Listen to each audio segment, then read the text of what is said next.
wanted to begin by saying thank you to Colel Chabad and to everyone here tonight. Standing here is incredibly humbling because this honor isn't really about me. It belongs to every person in this room and to every person who chooses to care, to give, and to stand up for the Jewish people. This is something we share. I learned the value of charity long before I ever wrote a check. I learned it from my father, my mother, and my grandparents. In our home, giving wasn't a suggestion. It was simply part of who we were. You gave because it was the right thing to do. The first time that lesson really became personal for me, was at a parlor meeting in my parents' home for Yad Vashem. I was young, but I remember the feeling. I remember realizing that Jewish history isn't abstract, it's personal. That night stayed with me, and in many ways, it shaped the path I would walk. To my children, Rachel, Sarah, Sophie, and Leah, you are my heart, you are my greatest source of pride, and everything I do is with the hope that I am passing on to you the values that were given to me. My youngest daughter, Leah, decided to make Aliyah 18 months ago, which made me beyond proud. To my wife, Sarah, we share the belief in helping wherever we can and wholeheartedly supporting the Jewish people. Thank you for everything and for being you. To my sister Lily, and my Aunt Shirley, and my cousins Lucy and Norman, thank you for the love and support you have given me my entire life. And to my son-in-laws, Sam, Ryan, and Jake, and to my in-laws, Rabbi and Mrs. Birnbaum, I am deeply grateful to be surrounded by such caring, devoted family. Before continuing, I would like to extend a special thanks to Joey Zami, this evening's caterer, and to Louis Velos of Constantinos, Florida, for the beautiful decorations which he created and provided for free while mourning his late father, who passed away this past Saturday. This dinner comes very close to the passing of a dear family friend, Robert Desso, who should have been here with us tonight. Robert traveled with me to the annual Bar Mitzvah celebrations for orphans in Israel. He also traveled with me to his hometown and to my father's hometown, Pietrikov. These journeys were powerful. His presence made them even more so. He is deeply missed this evening.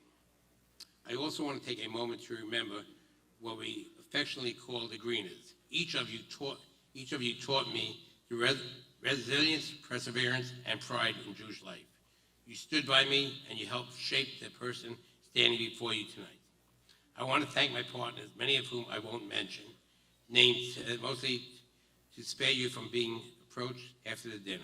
But there's one partner I have to mention, someone who has cost me millions of dollars in charity. And I say with that complete honesty, every single dollar was worth it. Thank you, my dear friend Joel Citron. Tonight is also marked by pain. The Bondi Beach massacre, where Jews were targeted and murdered simply for being Jewish. It's something none of us should have to comprehend in our lifetime. And yet, when tragedy strikes, we know exactly who will be there. Sitting with families who are grieving, holding hands, offering comfort, strength, and dignity. That is Rabbi Duchman of Colel Chabad. That is what they do. After the October 7th massacre, when our brothers and sisters were slaughtered simply for being Jewish, Rabbi Shalom Duchman, my daughter Leah, and I traveled to Israel.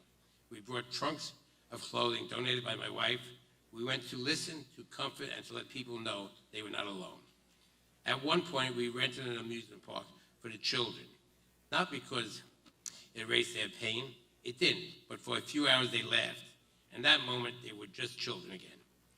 That is what Colel Chabad does. They restore dignity, they restore hope, and they remind people that even in the darkest moments, the Jewish people stand together. Sarah and I, together with the Krakowski children, will be adding an additional $100,000 to any funds raised for the victims of Bondi Beach. But I want to end by focusing on something even bigger. In the midst of Bondi Beach massacre, we also witnessed extraordinary courage.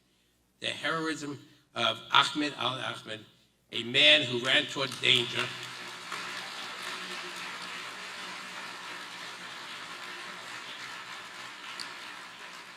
who acted decisively to save others, and who reminded us what humanity looks like at its best. His actions show us the power of one person. They illustrate that hate is never inevitable. It is only allowed when people fail to act. Each and every one of us has the same choice to stand up, to step forward, to act forcefully against anti-Semitism and Zionism and hate, and apologetically and humanity. Thank you for being here. Thank you for caring, and thank you for standing proudly, openly, and with the love for the Jewish people. I'm Yisrael Chai.